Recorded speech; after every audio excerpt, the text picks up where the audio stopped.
ang naririnig ko rin ng mga ibang arguments sa social media, pag hindi rin ito natuloy, walang closure, somehow, mas lalo hong madidivide ang bansa kasi wala hong hindi natin malalaman kung sino yung mga, let's say, naglustay ng mga confidential funds, yung mga bank accounts. Ano ang pananaw nyo doon, Justice?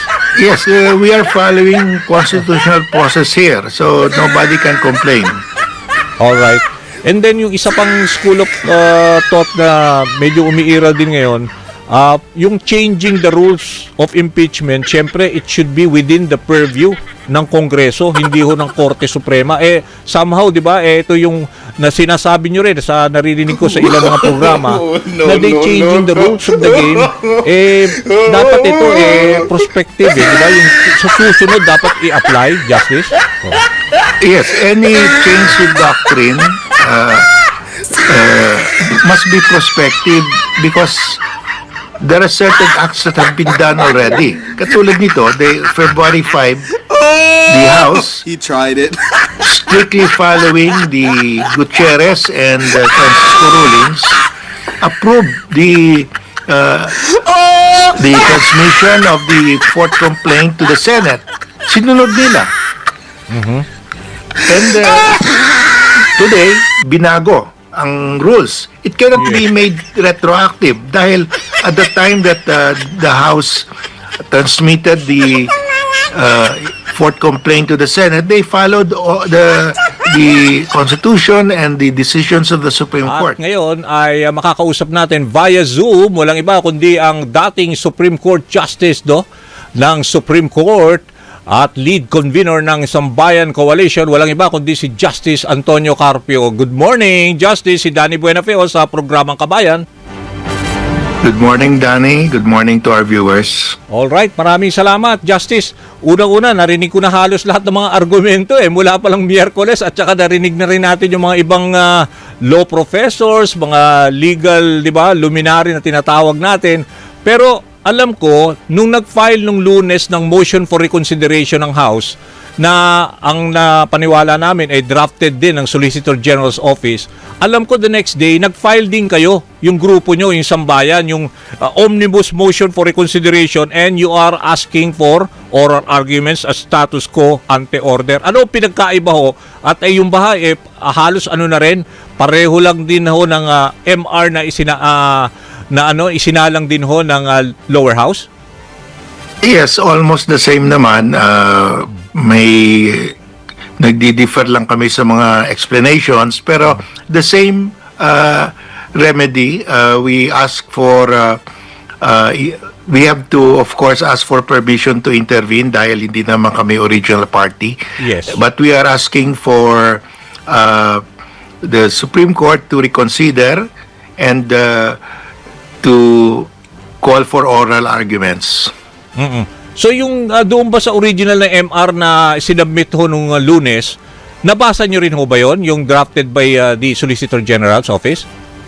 Yes, nag-circulate naman yan sa sa media, sa social media. Okay, pero nandoon din ho ba yung yung gusto rin nila na magkaroon ng oral arguments, or ito yung sa inyo talagang to maintain status quo ante order? Well, meron doon sa body of their motion for reconsideration, they ask also for oral arguments. Although wala doon sa prayer, nasa body. Kasi yung naging desisyon 1941, no? I'm sure napakinggan nyo ho na halos 6 na oras na debate ng Senado nung Miyerkules.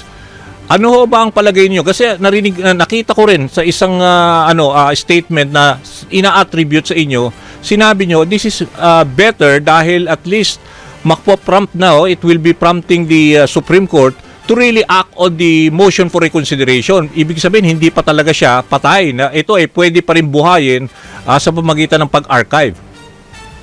Yeah, dahil dalawa yung possibility sa Senado when they met to dismiss. That's the position of Marcoleta and his group, to dismiss. Pag dinismiss yan, patay na ang kaso. Alright. And the Supreme Court can just also deny the MR on the ground of mootness dahil dismiss na sa impeachment court, sa Senado. ang maganda sana, they just postpone their decision to await the decision of the Supreme Court on the motion for recon. Pero ang ginawa nila, to archive it. Pero ganyan din ang epekto. Because you archive it, you do not dismiss. And Alright. sabi nga ng mga explanation ng mga proponents ng archiving, sabi nila, that can be revived. If the Supreme Court reverses its decision, we can revive it upon motion. So, but my position there, if the Supreme Court reverses itself, we are back to that provision of the Constitution which says the trial in the Senate shall forthwith proceed.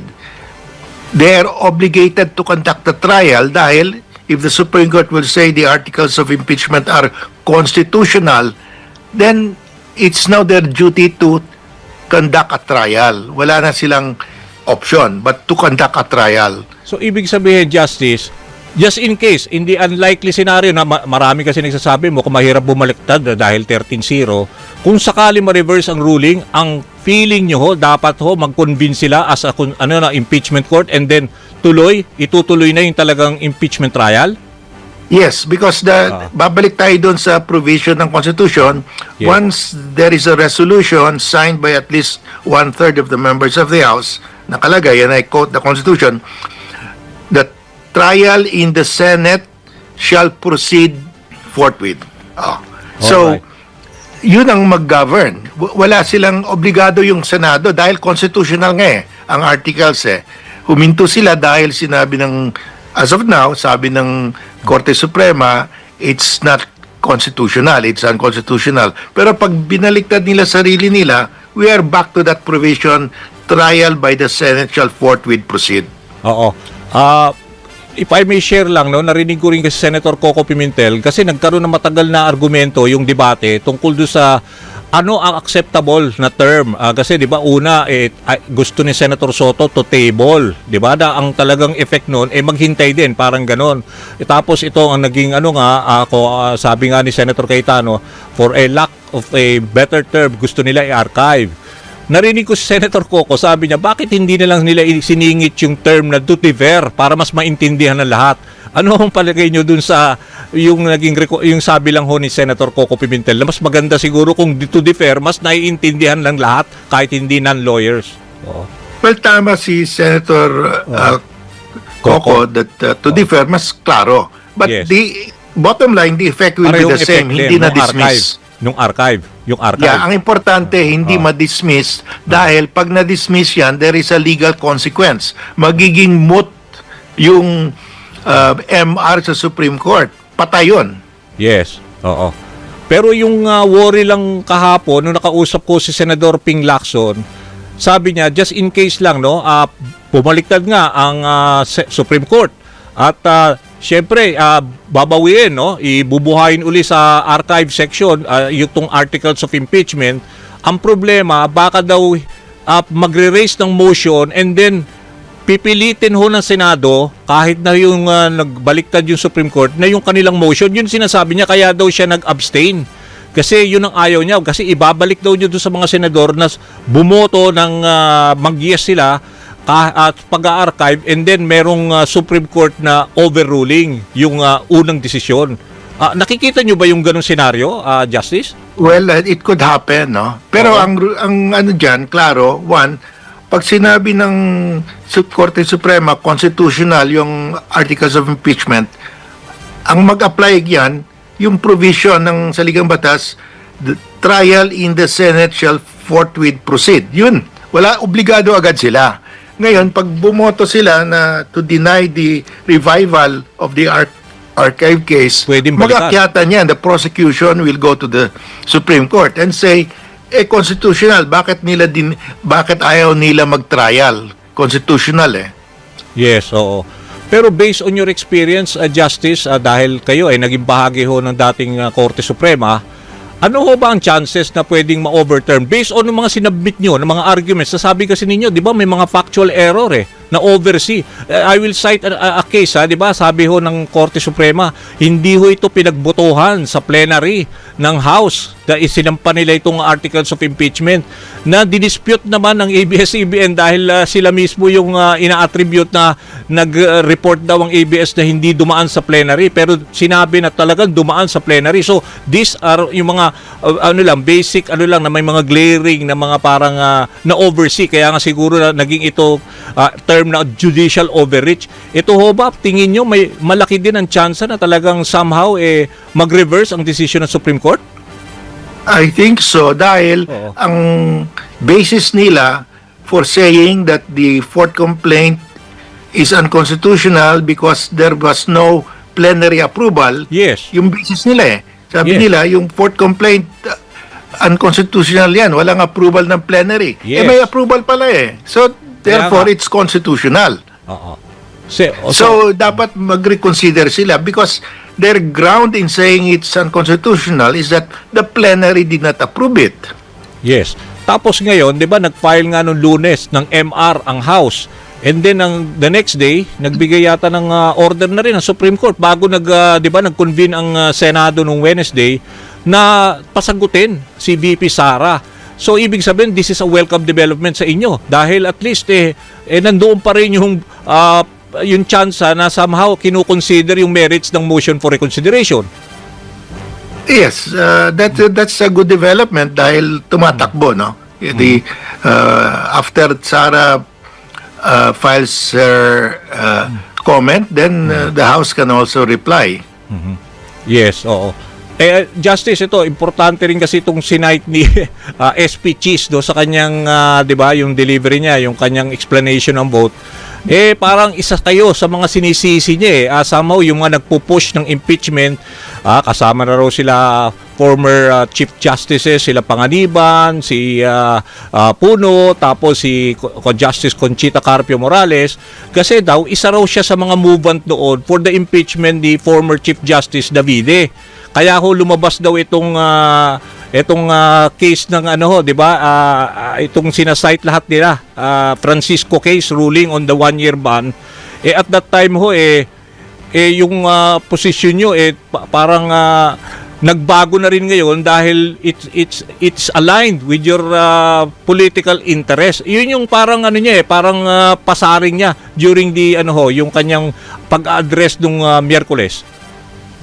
Well, we filed our intervention. We are now in the Supreme Court. Nag-motion for with leave of court. We're asking the court for permission to intervene, and we submitted our motion for reconsideration, no? And because we want to uphold the Francisco and Gutierrez rulings, which we signed. We are defending the Francisco ruling. Doon sa Francisco ruling, the Supreme Court said yung initiation happens when the plenary refers the impeachment complaint to the Committee on Justice, and the Committee on Justice receives it. That is the reckoning date for the 1-year bar rule. Because of that, yung impeachment complaint nila Congressman Chis Escudero et al. At that time, Yes. was unconstitutional dahil hindi umabot nag-apply na yung 1-year bar rule. They filed their impeachment complaint signed by 1/3 after the first impeachment complaint was received by the Committee on Justice. Initiated na. Tumakbo na yung 1-year bar rule. Kaya huli sila. So mismo at That's that the time reason. Iba yon. The facts are different from this. Ito direct filing ito All right. So ibig 1/3 directly filed with the Senate. The facts are different. At saka yung kanila, huli sila. They filed it within the 1-year period. Dahil tumakbo na yung 1-year period, umabot na yung impeachment complaint sa Committee on Justice. Dito, walang umabot na complaint sa Committee on Justice. Alright, so maganda nakaklaro nyo yun kasi at least di ba, to disabuse yung mga minds ng iba dahil matagal na nangyari, 2003. So yun ang nagresulta, kaya di ba ang ponente nun at that time si Justice Conchita Carpio Morales, yung doon sa Tama, Francisco case? siya ang ponente, yes. Oo. So hindi consistent na sasabihin or you will deny of course dahil because it's aligned with our political cause nag-iiba ang inyong posisyon. Di ba? No, we are here to defend. We Oo. intervene Consistent sa kayo. Supreme Court Do. ngayon Oo. to defend our decision in Francisco and Gutierrez. Tama ho. Oo. Pero ano ho ba ang let's say ang Supreme Court ho, meron ho ba silang prescriptive period as to how long let's say binigyan nila ng 10 days ho ba ang Vice President to comment on dun sa MR ho ng lower house? Yes, 10 days. After that, I think they will also give the House to reply within 5 days. And I think they will call for oral arguments.